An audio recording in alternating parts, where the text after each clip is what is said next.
여러분 반갑습니다. 오늘은 국제 금값 폭락주의보라는 제목으로 말씀 올리겠습니다. 요즘 금값이 요동치고 있죠. 특히 트럼프 대통령이 상호 관세 폭탄이라는 것을 터뜨리면서 세계 경제가 지금 많이 불안해졌습니다.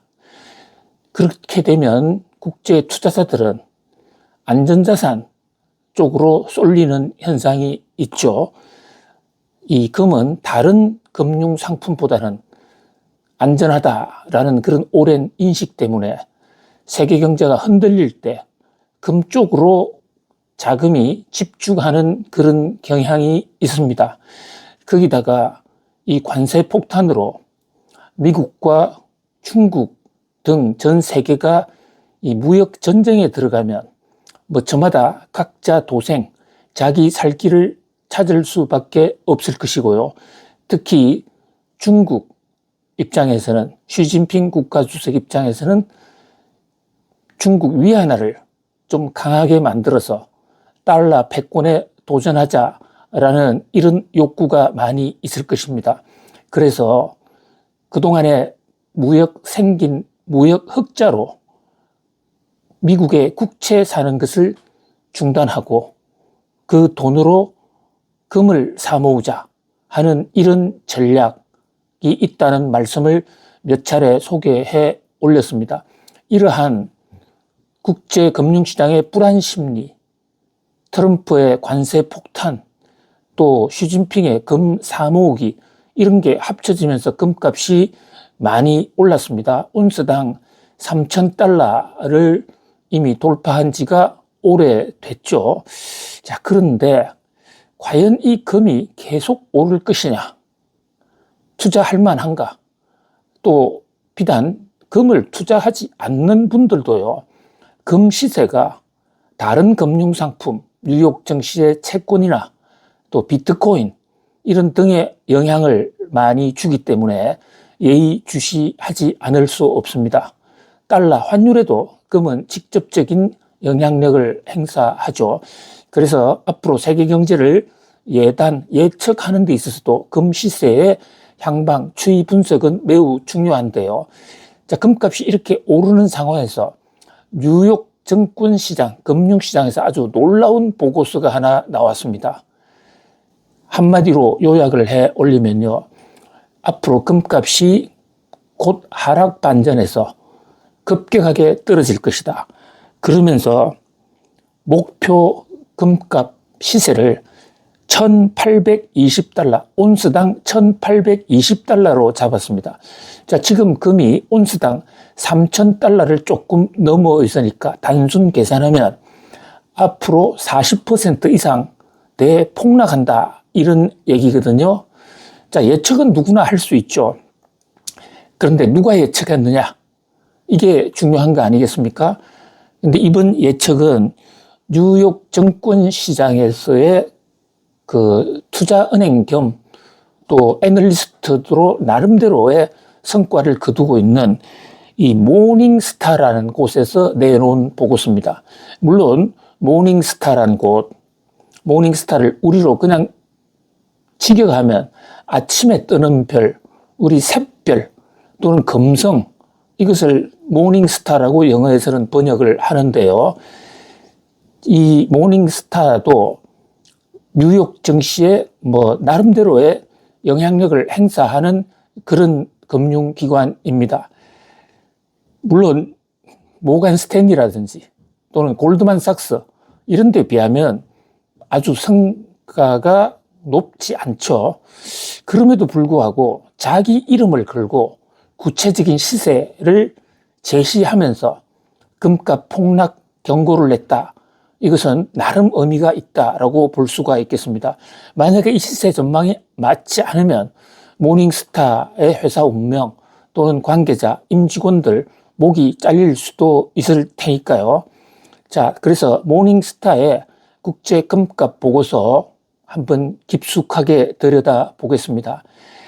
1,820달러까지 떨어진다 이랬는데 이게 당장에 떨어진다는 얘기는 아닙니다. 앞으로 5년 이내에 떨어진다. 그러니까 2025년부터 5년 하면 2030년까지는 1820달러로 떨어진다. 이 폭도 중요한 하락이지만은 그에 못지않게 또 하나 중요한 것은 이 보고서, 모닝스타의 금값 하락 보고서를 보면 금값이 조만간 하락 반전에서 5년간 줄기차게 계속 내릴 것이다 라는 이 대목도 주목할 만합니다. 그러면 몇 월 며칠부터 금값이 하락하느냐, 그 대목에 대해서는 언급을 하지 않고 있습니다. 뭐 사실 날짜까지 전망하기는 매우 부담이 크겠죠.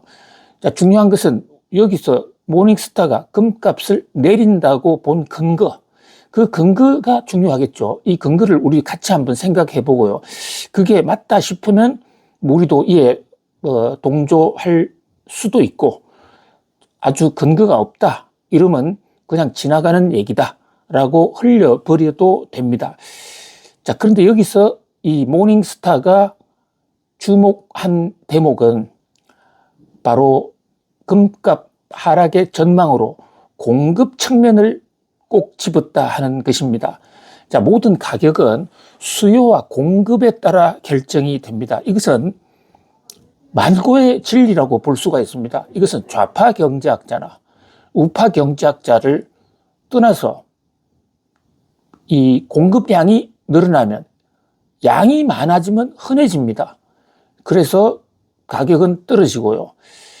뭐 아주 흔한 예로 우리 전쟁 때 이래 보면 전쟁으로 남자들이 많이 죽으면 남자들 숫자는 상대적으로 적어지지 않습니까?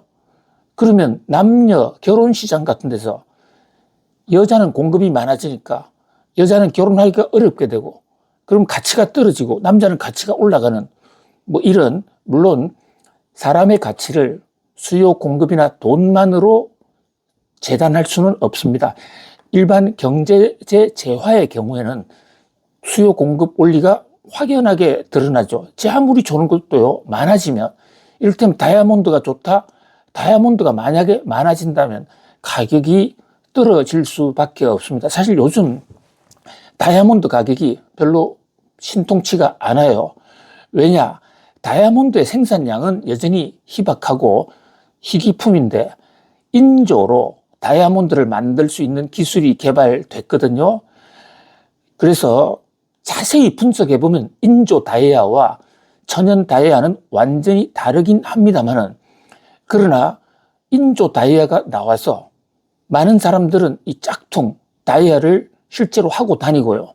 그 짝퉁과 진품 간의 얼핏파스의 그 차이, 이것은 과학기술의 발전으로 계속해서 얼핏 보면 구분이 거의 없어 보입니다. 그러다 보니까 요즘 다이아몬드 진품 가격도 상당히 영향을 받고 있거든요. 기술이 더 발전하면 아예 다이아몬드 진짜와 가짜가 구분이 굉장히 어려운 그런 순간까지 올 수도 있죠. 바로 이런 점에서 공급은 매우 중요한 변수입니다. 근데 우리가 지금 시진핑 국가주석이 금을 중국 위안화의 준비금 또는 미국과 중국의 무역 전쟁에서 국채 대신 금, 뭐 이런 각도에서 금값이 오른다, 이런 것은 수요 측면을 본 것입니다. 중국이 금을 산다? 그러면 그것은 산다는 것은 디맨드, 수요거든요. 경제학에서 말하는 수요는 내가 저 집을 사겠다라는 그 희망, 그것을 수요라고는 하지 않습니다. 그것은 그냥 수요 희망이에요.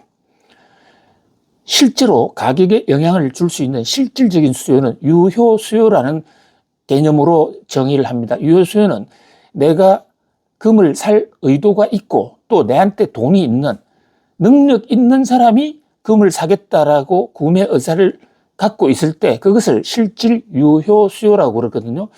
이 유효 수요, 시진핑 국가주석이 금을 사라 또는 금을 사겠다, 중국 인민은행이 금을 산다, 이것은 실질 유효 수요의 전형적인 한 예죠. 그러니까 금값이 올라가는데, 또 그 밖에도 미국이 이 포트 녹스에 있는 그 금괴, 그것을 가치를 새로 평가를 한다든지 뭐 이렇게 돼서 수요를 조절을 할 수가 있습니다. 또 국제 금융시장이 불안해지면 이거 주식 팔아서 금이라도 좀 사놓을까? 이렇게 판단을 해서 안전자산인 금으로 들어간다. 이때도 수요 측면, 금을 사는 쪽을 본 겁니다. 금은 그동안의 분석 결과를 보면요, 대부분 가격이 사는 척, 수요를 집중적으로 분석합니다. 왜냐하면 금융시장에서는 일단 수요 분석이 먼저 나올 수 있으니까요. 그런데 수요 못지않게 중요한 것이 공급입니다. 시진핑 국가주석이 아무리 많은 금을 사가겠다고 마음먹고 또 실제로 산다 하더라도 그것보다 더 많은 금이 생산된다면 이것은 또 상황이 달라집니다. 우리 5,000년 전에 우리 선조들은요, 금을 캐기가 쉬웠습니다. 노천에 그냥 널린 금도 있었고, 그런데 그 금을 역사 이래로 한번 캐면 그것은 사람들이 다 장롱에 보관하거나 어디 금고에 넣어버리지 않습니까? 그러다 보니까 갈수록 금을 캐기가 어려워지는 거예요. 그런데 이 금을 캐기가 어려운 것 못지않게 또 금을 캐는 기술도 발전합니다. 채광 기술이 발전하는 것이죠. 근데 이 채광 기술이라는 게 하루에 또는 매월 평균적으로 기술이 발전하는 게 아니거든요. 어느 누가 갑자기 영감을 얻거나 신소재를 개발해서 어느 날 갑자기 생산량이 늘어날 수 있습니다. 그래서 경제학자들이 얘기합니다. 금 시세는 수요보다도 공급 변화가 훨씬 더 결정적이다. 공급은 한꺼번에 터지거나 또 공급이 안 늘면 10년, 20년 계속 그냥 답보돼 있는 경우도 있거든요. 그렇기 때문에 공급은 변화가 그렇게 자주 있지는 않지만 한 번 변화하면 엄청난 변화를 가져올 수 있다. 자, 지금 세계의 국제 금값 시세를 이렇게 놓고 보면요, 이 금값이 한동안 계속 오르다가 한동안은 계속 안 오른 적도 많은데 역사적 통계를 놓고 보면 안 오른 때가 훨씬 더 많았습니다. 한동안 안 오르다가 갑자기 오르면 공급 폭발, 그래서 금값이 떨어지는 것이고, 지금 뉴욕 증시에서 이 모닝스타라는 이 기관도 바로 공급에 배팅을 하고 있는 것입니다. 5년 내에 공급량이 엄청나게 늘어난다. 자, 이 모닝스타가 공급량이 늘어난다고 보는 것은 1차적으로 최근에 금값이 너무 올랐기 때문에 채광업자들이 채광 마진율이 굉장히 좋아졌습니다. 금광을 운영하는 데 따라서 거기서 돈이 많이 생기니까 훨씬 더 많은 투자 자금이 들어오고 전 세계 지금 채광 학자들이 불이 붙었다는 겁니다. 특히 주목하는 것은 호주인데요. 호주에서 지금 대대적으로 금 캐는 산업이 붐을 이루고 있습니다. 사실 미국의 골드러시보다도 못지않게 더 유명했던 것이 호주의 골드러시죠. 그런 측면에서 호주에서 이런 광물들이, 금 광물이 집단적으로 생산될 가능성이 있다. 물론 언제 얼마만큼이 채굴될 것이냐, 그것은 정확하게는 어느 누구도 알 수가 없습니다만은 모닝스타는 앞으로 5년 내에 엄청나게 생산될 가능성이 있다, 이렇게 보고요. 자, 또 하나 수요 측면에서도 이 모닝스타는 지금 전 세계 중앙은행들이 금 사재기를 하는데 그렇게 오래 가지 않을 것이다. WGC라는 곳이 있습니다. 세계 월드 골드 카운실, 세계 금협회죠. 이 금협회에서 실제로 전 세계 200군데 중앙은행을 상대로 설문조사를 해보니까 지금은 금을 많이 사 모으고 있는데 앞으로 1년 후, 2년 후, 5년 후에 금을 얼마만큼 살 것이냐, 여기에는 금 새로 신규로 사겠다는 수요량이 급격히 줄어들고 있습니다. 자, 이것은 트럼프 관세 폭탄이 그렇게 오래 가지는 않을 것이다. 그러니까 금융시장이 다시 안전자산 쪽에서 수익성이 높은 위험자산 쪽으로 좀 전환할 수 있다, 이런 기대를 하고 있는 듯합니다.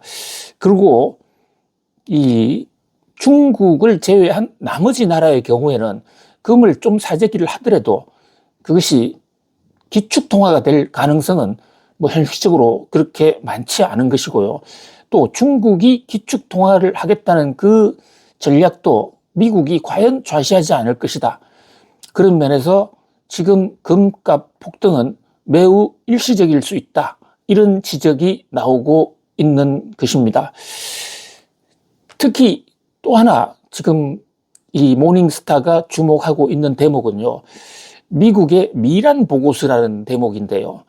자, 이 미국은 지금 관세 폭탄을 터뜨리면서 Make America Great Again 이라는 이른바 마가 프로젝트를 실현하고 있습니다. 그 내용 상당수가 이제 미란 보고서에서 나와서 미란 보고서가 트럼프 정책의 하나의 교본이다. 이런 얘기도 나오는데 그 안에 달러의 대량 발행과 기축통화 강화라는 강력한 메시지가 있거든요.